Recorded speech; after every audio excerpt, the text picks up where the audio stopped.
Hello Lean Ortho friends! Today, I want to take a moment to explore something that's really shaping the future of our field. Ethical considerations in AI-driven orthodontic treatments. AI has brought incredible advancements, from speeding up diagnosis to improving treatment planning.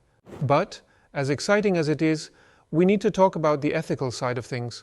When it comes to data privacy, AI needs access to huge amounts of information to be effective, and that can make protecting patient data challenging. As healthcare providers, it's our responsibility to ensure robust privacy measures and secure data handling before jumping into AI-based treatments. There's also the issue of autonomy.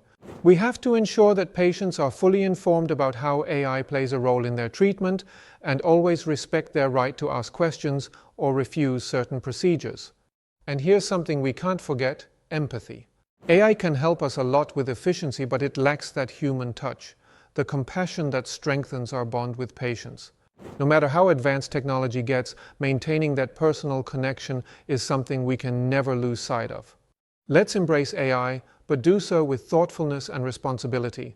Together, we can strike the perfect balance between innovation and ethics, making our practices better for both us and our patients.